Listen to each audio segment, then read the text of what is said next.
Alors des fois, en fin de journée au salon, on rencontre des auteurs que l'on connaît, on rencontre des amis. Ce soir, on rencontre Anne-Frédérique Rochoff. Bonsoir. Bonsoir. En fait, elle n'a rien à nous dire parce que son dernier roman est sur notre catalogue.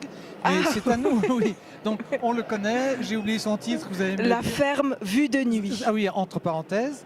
Vous en êtes où alors de votre carrière d'écrivaine? Parce que vous êtes venu la première fois, c'est vous qui le rappeliez, en 2012. Donc vous remontez dans l'historique de nos vidéos. Ça Oui. fait 6 ans, maintenant la 7e année qu'on se connaît. Oui. On vous a vu grandir, vous épanouir. Votre style se densifie. Ah, c'est gentil, j'essaye, je travaille. Et je pense que plus on écrit, plus on. Enfin, ça se. C'est en Plus forgeant on qu'on trouve, voilà, plus on devient trouve forgeron. un style quand même, ou une manière d'écrire, plus on se trouve. Plus on trouve sa singularité, j'espère. En tout cas, moi, je sais ce que j'essaie de chercher, de me débarrasser peut-être peut-être qu'on fait, au début, on fait comme ce qu'on aime, ou on essaye, parce qu'on tâtonne, on essaye. Le premier petit à roman, petit. c'était ce dédoublement de personnalité. Oui, Le c'était brouillard. accident de personne. Accident de C'était personne. ces remplacements, en fait. Ces personnes qui remplaçaient des personnes qui étaient disparues. Cette histoire que, des fois, quand on a perdu quelqu'un, on cherche à le retrouver dans un autre être encore vivant. Mais c'est jamais lui. Donc, ces glissements d'identité où des vivants remplacent des morts pour survivre à la douleur, quelque part. Est-ce que c'est très campagnard ou très helvétique comme souci? Non, je crois pas, j'espère pas. Enfin,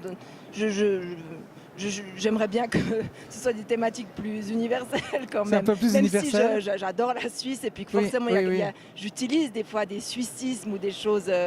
Mais je pense que c'est les questions d'identité, c'est quand même universel. Le titre avec les parenthèses, c'est rare dans un titre suisse.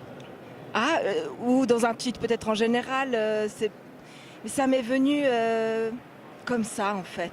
C'est pas quelque chose que c'est très bizarre et je me souviens pas en fait malheureusement. Comment ça m'est venu. Mais c'était une évidence. Il m'est très vite. Moi j'ai besoin de commencer par le titre, donc il m'est venu très tôt.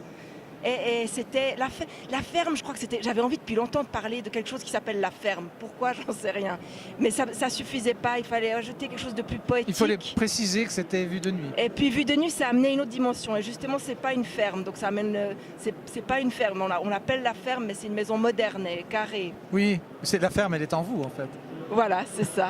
On parlait ce matin avec Thomas Sando, lui il a mis des temps et des temps pour trouver ses titres, vous dites l'exact opposé, c'est la diversité des Oui, auteurs ça. et c'est ça qui est intéressant. Moi j'adore aussi savoir comment les autres font, comment ils. Et c'est moi oui, alors si j'ai pas le titre, je peux pas avancer. C'est le titre qui est le petit bourgeon, la petite graine qui fait qu'après tout se construit autour. Vous savez que le célèbre film de Fellini, 8 et demi, c'était son 8e film et demi, et qu'il a gardé ce titre et il s'est dit on va l'appeler 8 et demi. Alors ça fait très intellectuel, mais en fait c'est factuel, c'est le 8e et demi. C'est dingue, oui, je savais pas. Le théâtre, vous jouez toujours? Oui.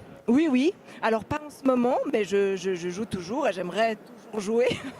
Et voilà, là je suis plutôt dans des commandes d'écriture pour des projets, mais c'est en cours et je préfère pas trop en parler. Un roman en préparation? Oui, un roman aussi en préparation qui sortira en août. Voilà, c'est un petit peu ma régularité pour l'instant, mais ce ne sera pas forcément toujours comme ça. Je veux pas, voilà, parce que des fois il faut casser les régularités. Donc peut-être que je vais casser à un moment donné ça, mais encore un roman qui sort en août. Oui. Bon, tout va bien alors? Oui, ça va. Le salon, les débats, vous arrivez à faire passer votre message toujours subtil, feutré? Oh non, je ne sais pas si j'arrive toujours à faire passer mon message. Des fois, je trouve que je manque de clarté, mais j'essaye. Après, on s'exerce et puis petit à petit, on arrive mieux à exprimer ses pensées. Nous, on se rappelle que votre micro tremblait à votre première interview. Oui. Ça, c'est inoubliable, ça. Oui, parce que je suis quand même très fébrile et très traqueuse. Mais là... non, parce que maintenant j'ai l'habitude, puis je vous connais, mais des fois, je suis débordée par mon émotion. Oui, submergée, dira-t-on. Oui. Merci, bonne fin de salon. Peut-être à demain, mais on vous a trouvé là juste avec votre bière et moi un coca, parce qu'il fait soif. Hein. Oui, il fait chaud. Il fait chaud. À très bientôt. Merci.